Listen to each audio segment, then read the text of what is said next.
And now we're going to take a look at some issues in this chapter 10, lesson 10 of parenting with peace.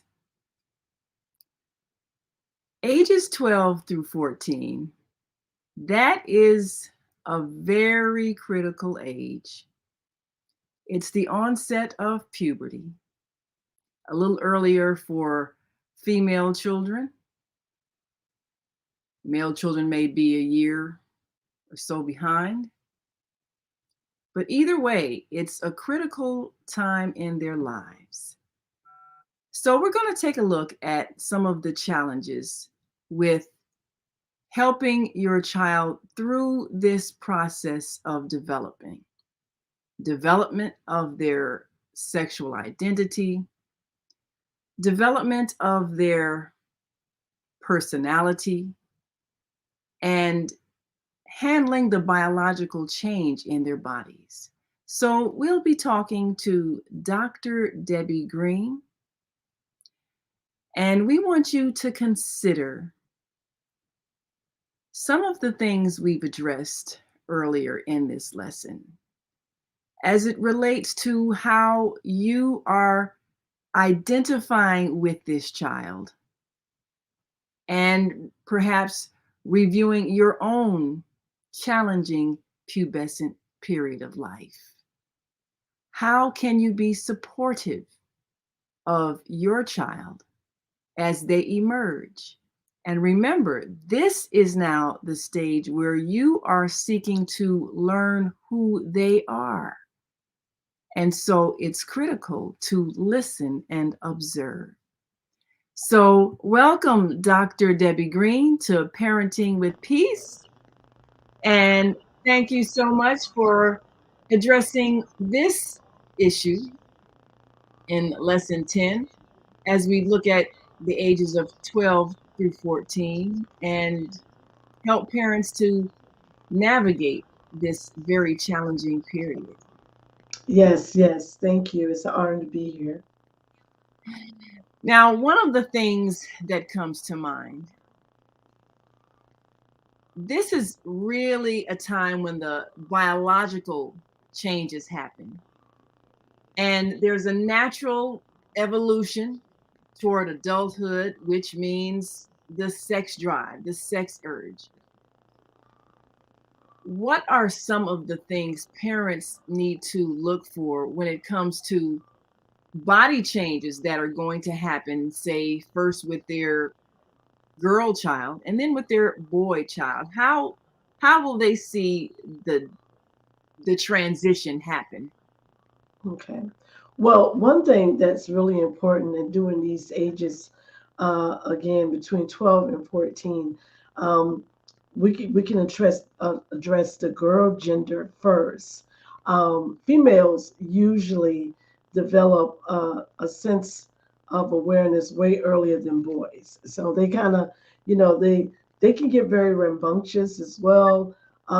If they're going to be girly, what I'm saying, that they've been influenced, sometimes they may have a parental, influencer or a older sister or something like that. They could be girly.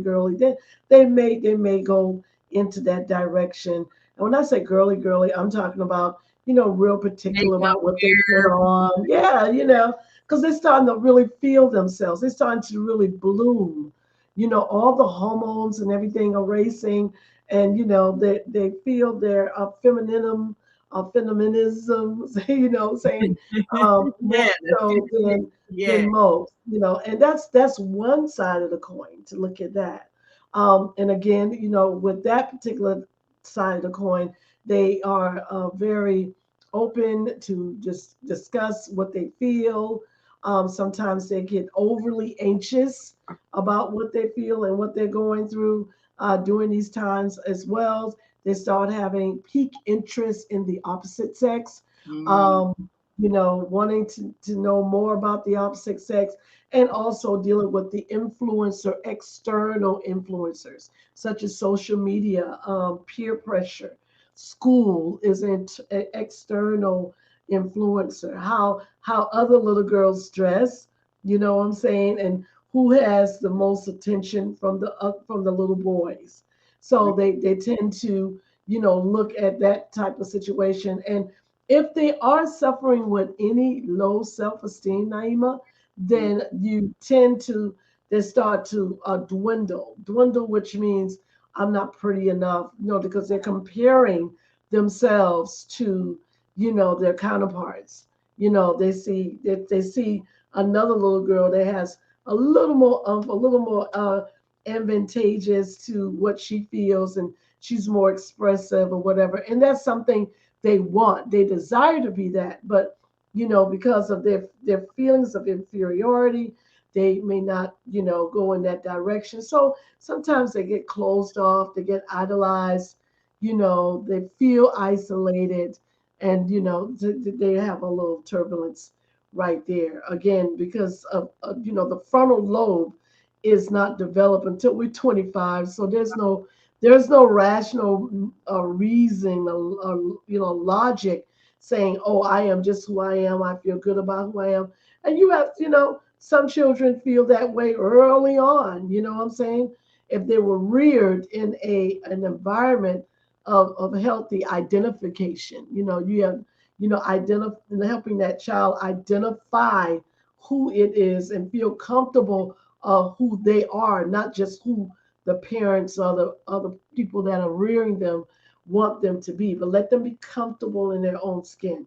So Mhm. that's one of the side of, you know, that they can go, and they can also go the opposite direction. You know, for example, a child that does not have a father figure in the home will tend to be sometimes more promiscuous than most. You see what I'm saying? Is that When it comes to the speaking of opposite, love, right? Yeah, a like, father figure. uh, Yes, seeking a male nurturing. yes, So that. in their mind, because remember, there's no logic or reasoning. So Mm, it's all impulse. Children are all impulse. They yes, very, you know, even though some of them are extremely intelligent, you know what I'm saying, academically, you know what I'm saying, but they're still impulsive, right? So impulses being the urge or the inability to feel the nurture from the male counterpart because that male counterpart is not there. And even if it is there, it could be a stepfather, but it's still not the same. You see what I'm saying? Because we got to be really careful with girl children and stepfathers because again, you know, they tend to want more from the male counterpart than what they are supposed to have. yeah. So a lot of times they literally will throw themselves at the opposite sex, you know, in any type of way. This is the only way they know how to express themselves is sexual orientation. You see what I'm Mm, saying? So promiscuous, promiscuous activity comes with sexual orientation. mm. And we often heard this little tidbit of information of, you know, this old saying, "Oh, she's so fast," you know, So or what something. that is, though, that is their seeking of the, the male reinforcement, male love, male attention. That is, Right. in a sense, biologically uh, normal, but because the male in their life is absent, it becomes exaggerated. Correct, because a proper male figure in a female child's life is to show that child what a man is supposed to be, how a man is supposed to treat a woman, and how a woman is supposed to treat a man. Because a woman can't tell you that; she can tell you, but it's different when a man tells you that. Right? She can't. How a man know what to look for in a good man or something of that nature. Now we know that some women are single parenters and fathers are single parenters. Yeah. So, you know, that means they got to play both roles. But the biological, if that piece is missing, it's still a deterrent, it's still a distraction, and it's still a struggle for that child because there's, you know, our biological parents Mm, have components that the other parent does not have. You absolutely. see what I'm saying? So Yes. that's the reason why they will get promiscuous at times, and they find themselves often hurt by the opposite sex when they get promiscuous. Now, if this continues to happen, and if they do have a father figure that does not acknowledge them or is not emotional available for them Mm, in the home, and may say certain things to them that's not, healthy, mm, such as the way they dress or whatever, instead of having a healthy approach, assertive approach to that child to let that child know what's best and what's not, you know, in a healthy mindset of approaching. Okay, it can push them away from the male counterpart. So that Okay, that fathering uh, relationship at that age is quite critical. it is. Now, as far as the male counterpart and him establishing his sexual identity, his the surge of desires, biological changes, a lot of young males don't have someone to guide them in that process in a healthy manner. Perhaps if the father again is not home or not emotionally available, what kinds of things tend to happen with the male child as they're going through puberty and the biological change? Okay.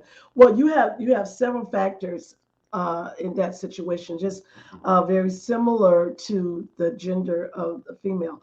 But in the male, if a father is absent, again, there's no role play teaching of what Mm, a man is supposed to be.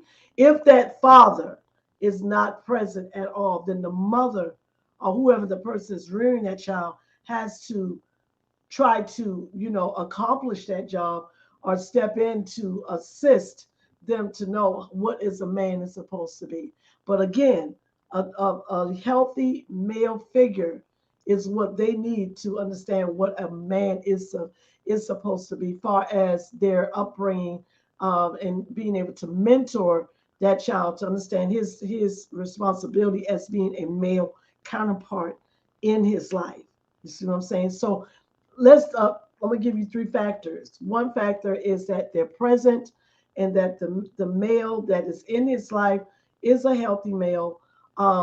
Healthy male meaning mentally and emotionally stable, okay? mm, And being able to, what I'm saying, to teach that young man how to be a man, how to take care of himself and take care of his family. However, if that male counterpart is not there, or if it's dysfunctional through addiction, or some type of mental illness or something of that nature, if it's dysfunctional, that is going to also play a huge role in that young child's life. So if it's dysfunctional, that again they have no mentoring of what a man is supposed to be.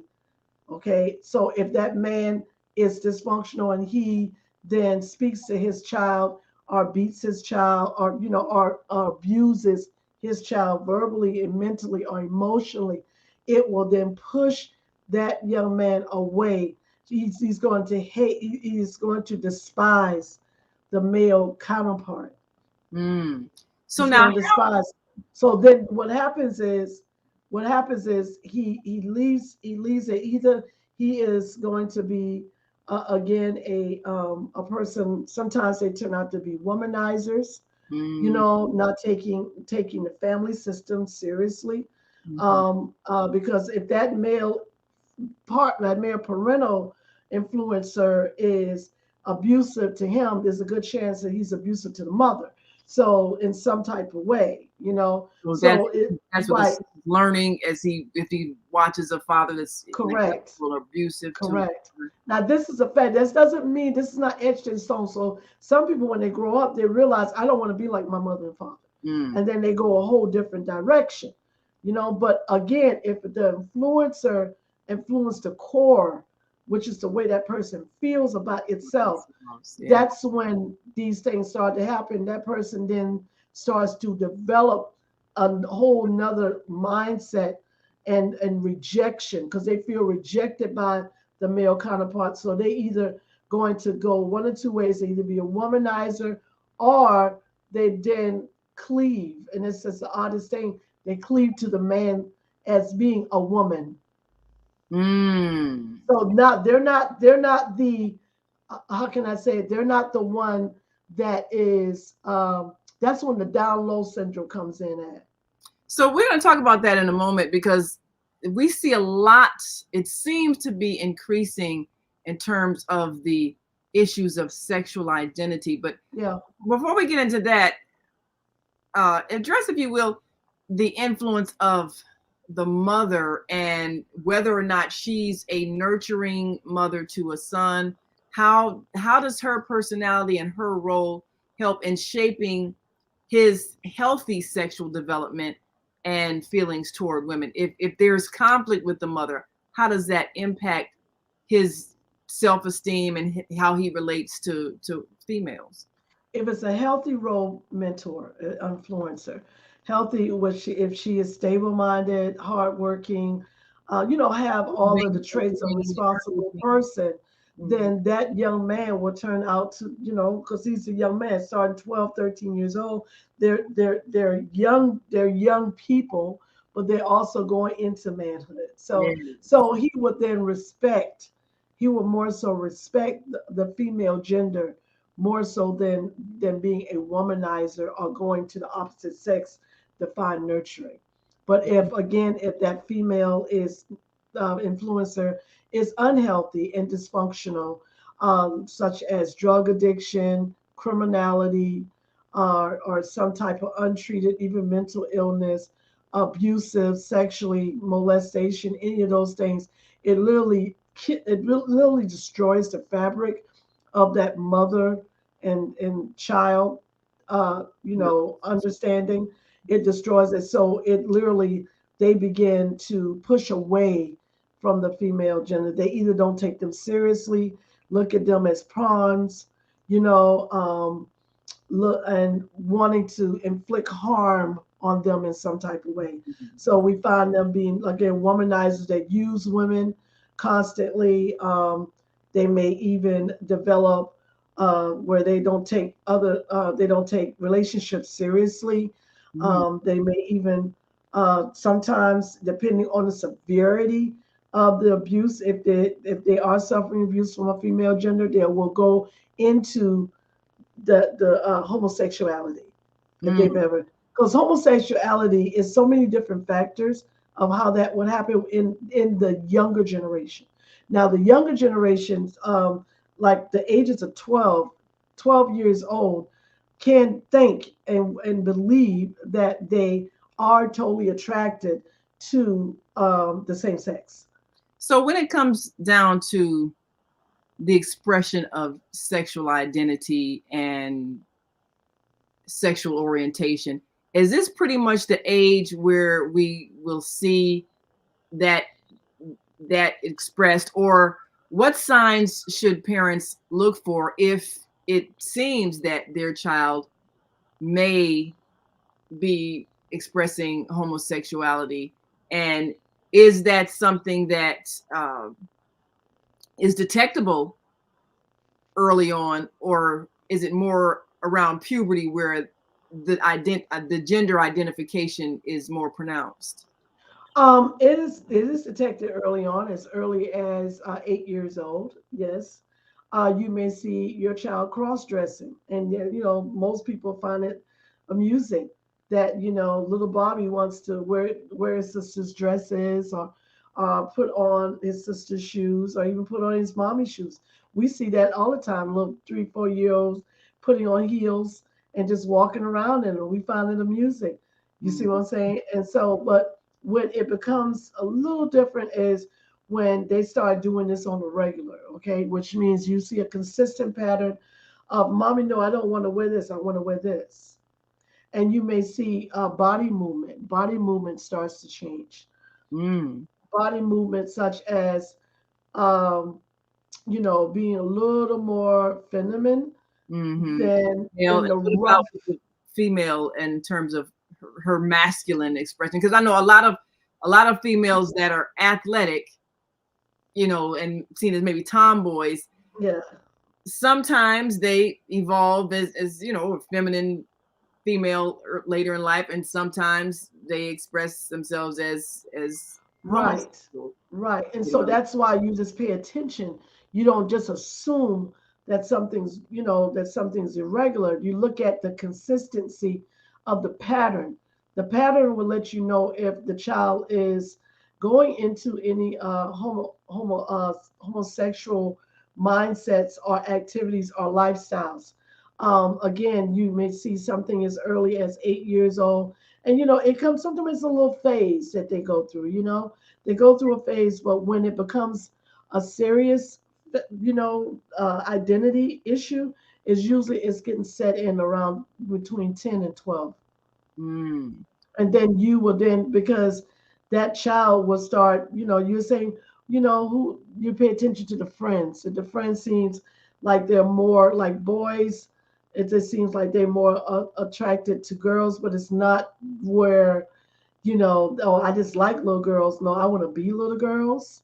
mm, Okay, like again, cross dressing, feminine activities, such as playing, wanting to buy, more female things. And the opposite for little girls wants to dress like little boys. Now mhm, we do know, like the tomboy is just what it is. Like you said, they're in some type of sports, kickball, basketball. Okay, they tend to be a little rough around the edges. So that doesn't mean they're homosexual or gay. It's just that that's the phase that they're going through because the hormones are racing.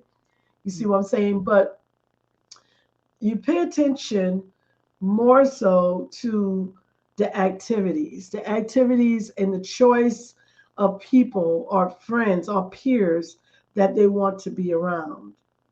so there are a lot of different ways parents have addressed the emergence of sexuality in their pubescent child. On the heterosexual side, like you say, you have the mother says, "Why are you being so fast out here? The short dress on," and trying to shame the daughter out of her sexuality. What effect does that have when a parent is uh, punitive or derogatory in their speech as they see their young daughter expressing her sexuality, wanting to beautify herself, wanting to be alluring, feeling those hormones racing? What is the effect if the response is uh punitive? I'm gonna slap you, you're too fast, and insulting. What effect does that tend to have on the female child? Well, I think one should always educate their children than reprimanding their children. Education is like if you, for example, like you said, if you see if someone has a child that's dressing a little more, provocative than most, okay, you ask them a question. Don't reprimand like, why you got that on? You need to take that off because that looks this and that looks that. That's being judgmental, Mm, and all that's going to do is just really bring a bridge of separation between you and that child. You need to ask them, and show them more so, what you think. And a lot of times you can say, well, won't you wear this? Oh no, I don't like that. Okay, why don't you like it? mm.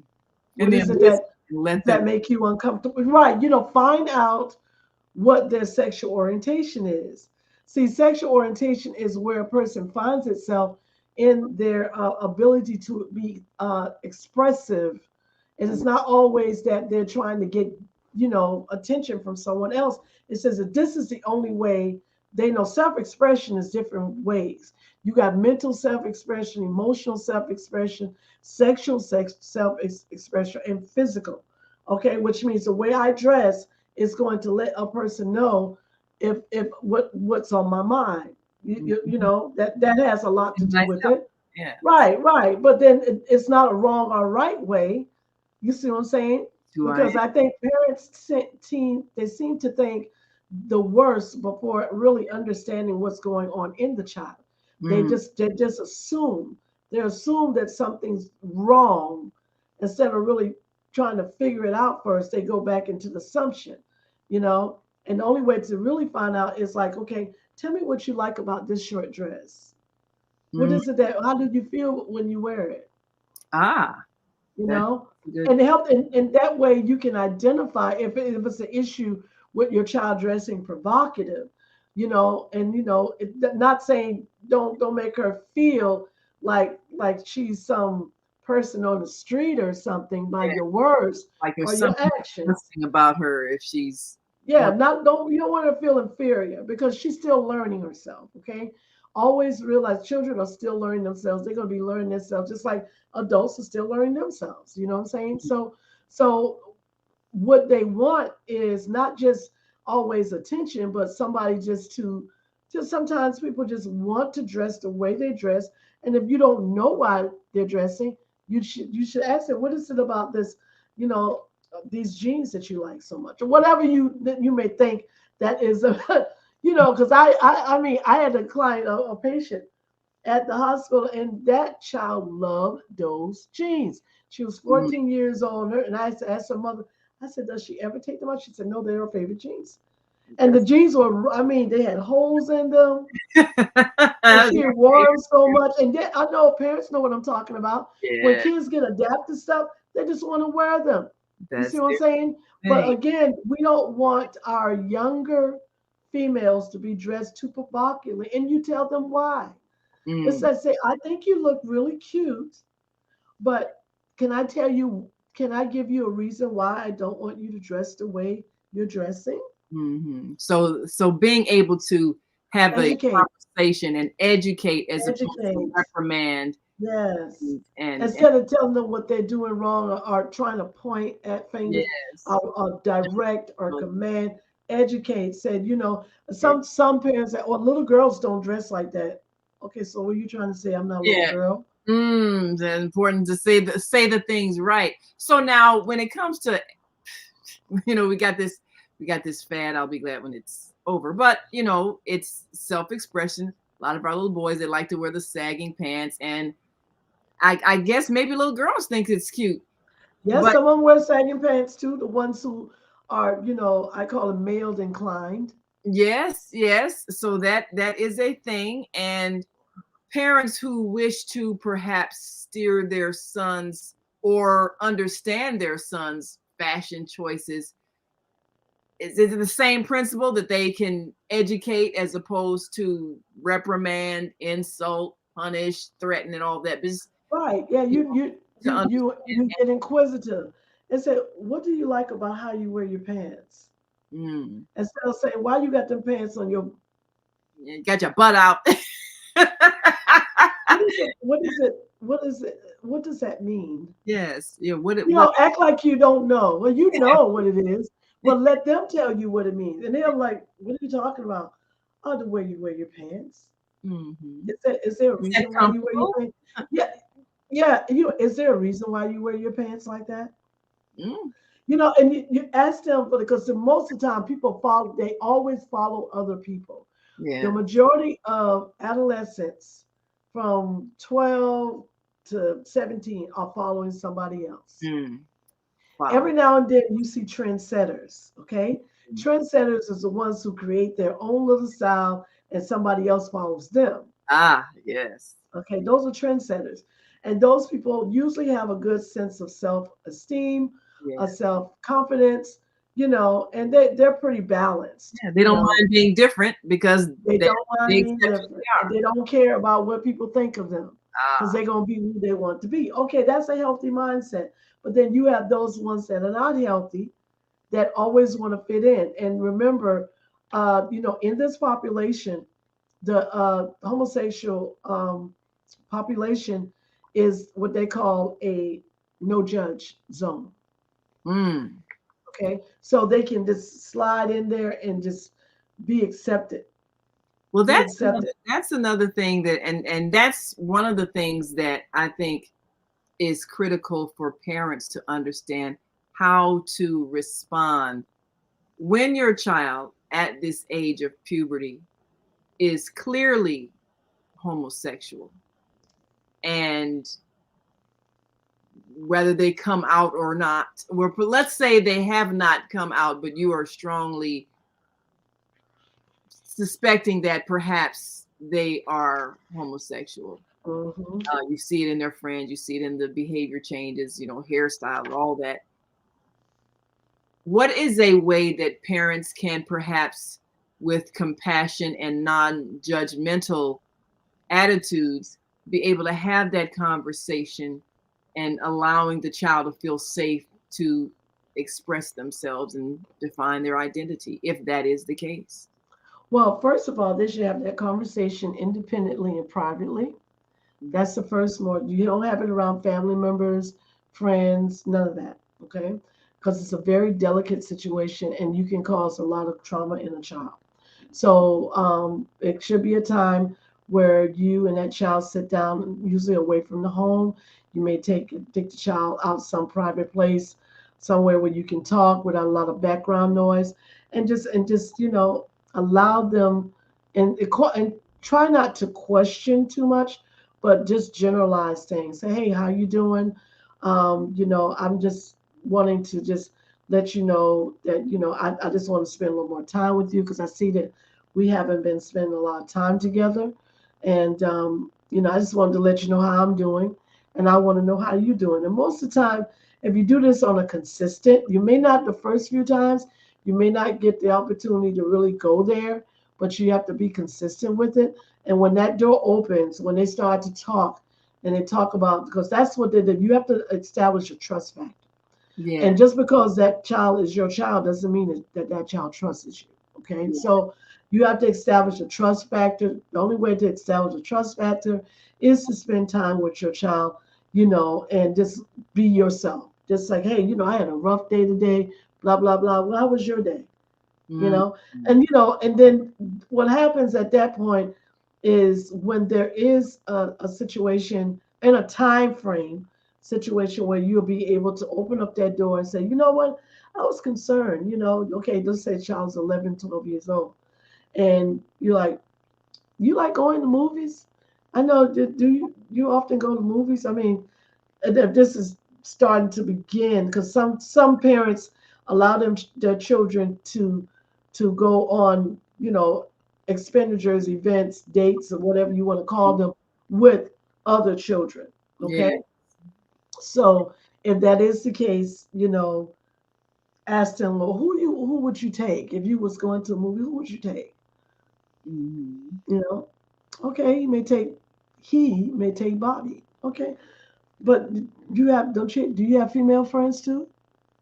Okay. See what you're doing, you're asking questions, but you're not coming direct to Mhm. accuse, or you don't want to be accusatory. You don't want to be prodding, but you want to journalize it in a conversation, a narrative, and see how it goes then. And then when that door may crack over a little bit, just like, oh, so you like being around little Bobby, huh? Okay. All right. So y'all get along pretty good. Okay. All right. Do you like being around little Bobby more than being around Sherry? Okay. What is it that you like being around him mostly? What do you guys do? Mhm. Okay, you may get a little tidbit of information right there. And then sometimes, well, no, we just hang out and we play basketball. Okay, it may be one of those heterosexual things. However, watch body language. Body language is so distance. Yeah. Yeah. Body language. When you close body language, arms folded, feet tight, Mm. closed body language, open body language, leaning in, listening. Okay? If the child is closing, that means it doesn't trust you. Ah. So trust is something that really needs to be You've built. got to have trust in order to get into the mind. Yes, if you are one of those parents, you are constantly criticizing, being That judgmental, making a child feel like they're going to be criticized or put down, then if something comes up that's that sensitive, yes, they would shut down. So I think the critical thing for parents is learning how to listen mhm, and show compassion for whatever challenge your child might be having as they seek to express their sexuality, whatever it is, it's important that their sexual identity not be attacked. Correct. And they should watch their own body language. Yes, Because yes. your body language speaks volume for you. It lets you know when you're upset. Yeah, yeah. You got this look on your face that is like, and they can read it. Children can read you like a book. You cannot pretend. You can try all you want to, but they can read it. Yes, So when that happens, again, before you have this conversation of building trust with your child, you should feel comfortable. You should not be in an emotional state yourself. You know what I'm yes, saying? Don't do it when you're emotional. If you've been working hard and you want to, don't do it doing that. Do it at a place of rest when everybody's rested. You know what I'm saying? And then you have a casual narrative conversation across the board. It's not just all about them. It's not all about you, but you allow yourself to be an active listener. Active listener, say, hey, I'm just here. Uh, you know, I'm just talking. And then talk about what your day was. So they don't think that you just trying to pry and figure out, because kids always think the parents want something. They always think that they want something, and they don't always feel that parents are emotionally available. yeah, Okay, that's so you got to be emotionally available to build trust. There's no way they'll know if you're not emotionally available because of your words. Your mm, words will let them know. If you have prejudgment words, always questioning, always, that lets you know you don't trust them if you always got to question them. mm. Now, So one be thing, careful with that. oh yes, one thing that I see that may be a challenge for parents as they deal with their own self-esteem and identity and even memories of their own, Mhm. you know, difficult puberty. When, let's say you've got a father and he's, this he-man type, played football and the whole 9 yards, and he's got a son who ends up being gay. I've seen a lot of fathers get distraught. Oh, what did I do wrong? There's that, or there's attack. What's wrong with you? You don't want to be no real man. I mean, I've seen that.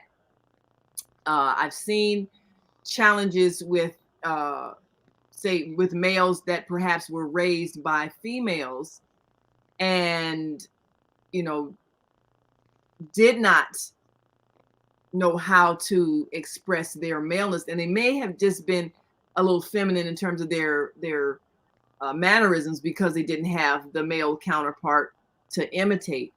But there are various degrees in which males may express masculinity or may express homosexuality as a Mhm. male. And when there is rejection, sometimes we see depression and suicide Right. in a child that is not being understood or accepted.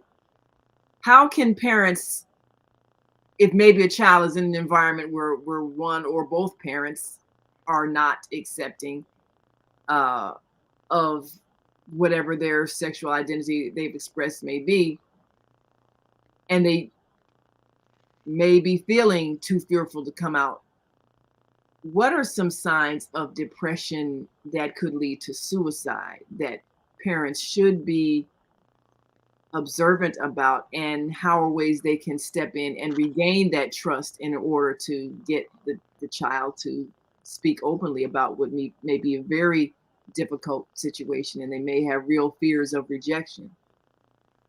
Well, usually what usually sometimes causes that type of mental illness is the child feels inferior. Okay, if there's ever if they ever bullied in school or bullied at home, feel that nobody's there, they feel alone, they feel abandoned. They can have separation anxiety as well. Um, if they don't feel good enough because they're not making straight A's and they're not living up to expectations, of their parents or whoever's raising them. If they don't feel good enough compared to their siblings, if they think that their influencers, their parental influencers, loves one more than the other. There's so many factors, Naima, that will lead to mental illness. But the signs of any mental illness is seclusion. It's the Mm-hmm. first one you're going to see. They seclude themselves. They stay in their rooms. They stay looking down at their phone. They seclude themselves into their own bubble, their own world. Most parents think that's normal because they think a child has a phone.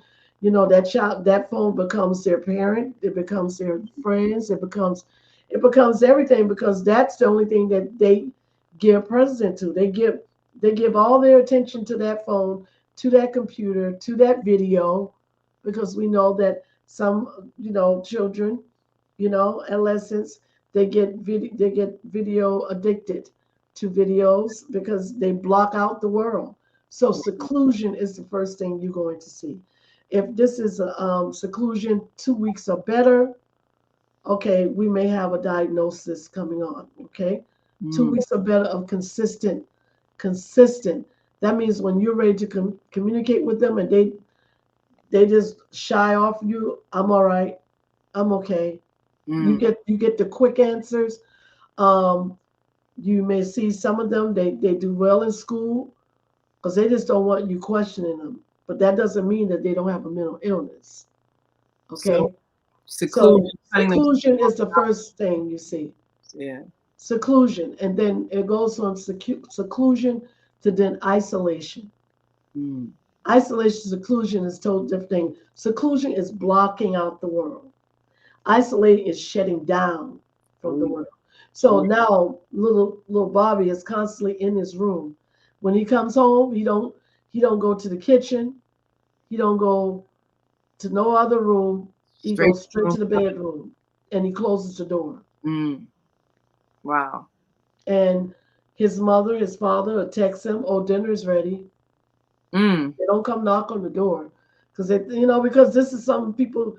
We are in this technology world, And which we is become separate, and that is not healthy. it. It's not healthy. You would not know when your child is in danger if you're depending on that phone to tell you. Mm. Well, It that's doesn't always happen. yes. Well, that sounds like that's the key to everything is open communication, which Yeah. means parents have to listen and not lecture, especially at this very tender age, 12 through 14, where they are letting you know who they are Yes. and you are learning to accept who they are and steer them toward a healthy self identity. And if the identity isn't exactly what you expected, love them anyway, Yeah. because this is what parents do. Love is unconditional. Absolutely. Well, thank you so much, Dr. Debbie. We You're appreciate welcome. you for your skills, your insight, and your wisdom. And we look forward to hearing more from you as we continue with Parenting with Peace. Thank you so much.